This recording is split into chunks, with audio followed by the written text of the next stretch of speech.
It's been a little while since we talked about Stephen Miller, and that might be by design.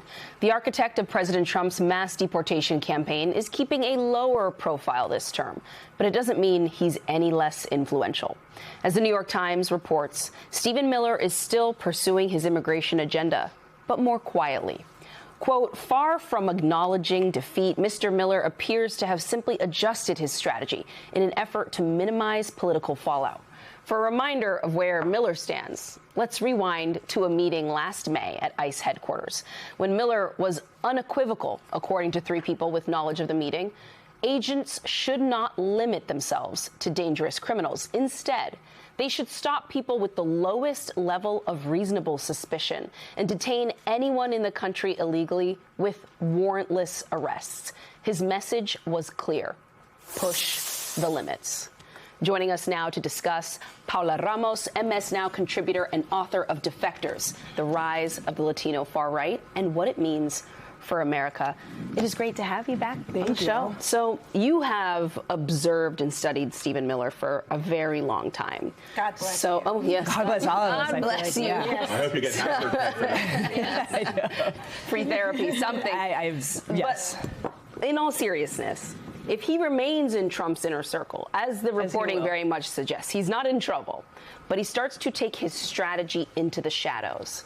What does that mean for the rest of us? I think we're already seeing it. I think the immigration machine works best when we're not covering it. Now, when we think that DHS is in some type of transition, when we think that perhaps they're looking at the polls, but we have to remember that mass detentions and mass deportations under Trump looks in many different ways, and it takes many different shapes and forms, and it's all about the same thing that Stephen Miller's obsessed with, which is inflicting pain, inflicting so much anxiety and fear to the point, which is what he's always wants to do, to the point that it leads people to want to self-deport.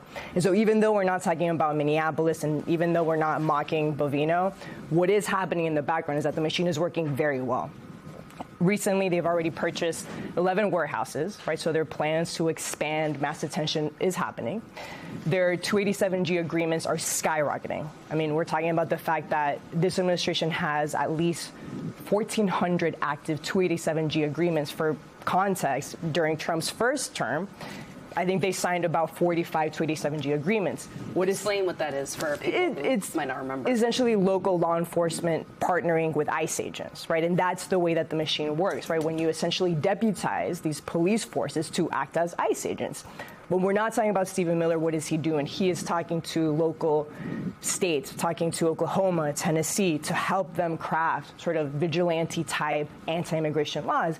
But what Stephen Miller does, what is very hard to observe, is that he is the engine behind the fear, and the paranoia that sort of makes DHS work. And that's always there, that's always constant, whether we see it or not. I think there's also a lot that's been happening through the bureaucratic system, and this was the case if you look at Trump's first term as well, that he had a much bigger effect on legal immigration than on so-called illegal immigration, right? Because it was just building the wall out of basically red tape and making it much more difficult to come here and to stay here. And there's a lot of that that's happening right now, especially under Stephen Miller. Stephen Miller's really good at figuring out how to, plot these little obstacles throughout the legal immigration system, and has been orchestrating the de-documentation of lots of people who are here legally, or other random things like, saying that people who are on DACA can't get commercial driver's license. Right. They can't drive trucks. So could you talk us through some of the changes that are, again, happening to the legal immigration system, which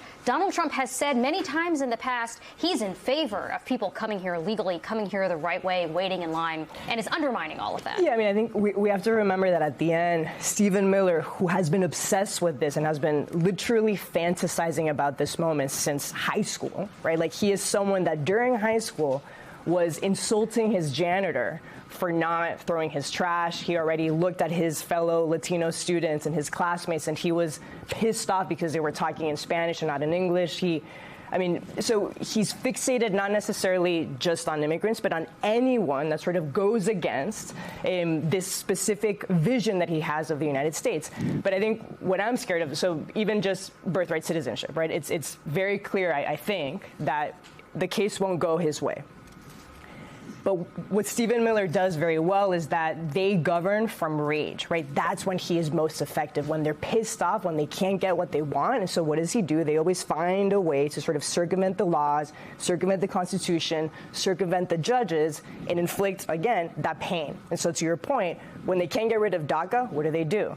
Stephen Miller tries to make it almost impossible for Dreamers to access education and public health. You know, when they can invoke the Aliens Enemies Act to deport Venezuelans without due process, what does he do? Well, let's get rid of TPS. Let's get rid of humanitarian parole.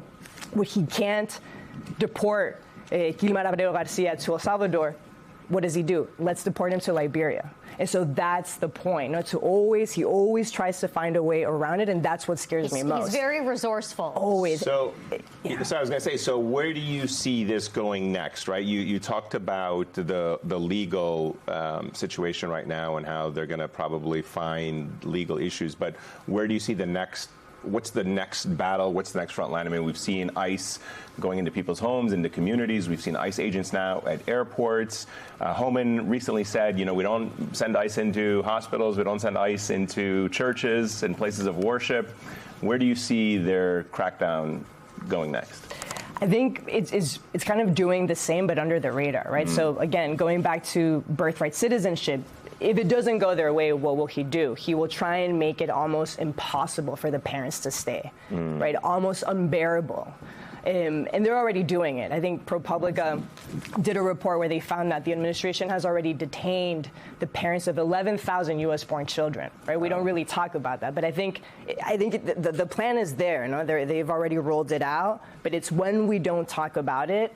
It's just creating a sense of anxiety that is so unbearable that it leads to the numbers that they're already seeing, which are pretty large numbers of self-deportees. Denaturalization is also probably something that you can work on behind the scenes. True. Start working to accuse people of fraud in the process of having become citizens, but it doesn't. You don't see it on the street. You're not going to see agents. You know, there won't be necessarily. Maybe there will be, but it might be a way. Of denaturalization against some members of Congress and other prominent critics of the administration. It would impact a lot of people. Denaturalization, like if that actually went anywhere, which clearly, hopefully, that isn't going to go anywhere. But Gavino said he was going to deport 100 million people, which would require them to. Yes, they would have to. That's a third of the population. And it's not just Bovino. The official administration social media accounts have posted reports, posters that are like, oh, what the U.S. is going to look like after we deport 100 million people, and it's Even like today. a car on a beach. You know, it's a consistent message, and you should take them seriously. Even today's message, I think, is very telling, and it still goes back to Stephen Miller. I think DHS posted, because, of course, it's Easter Sunday, so what was their message? I think it was one homeland under God, right? That's also, that echoes Stephen Miller's narrative, right? This is someone that believes that we're in this kind of existential fight between good and evil. He himself has said that we are on the side of God. No, it's all part of that vision. I mean, at least it didn't have an F-bomb, I guess we could say. For now. Very low bar. Yeah, you know, that's our Easter blessing. Anyway. I'll take the F-bomb post actually over. Ramos, thank you so much for being with us.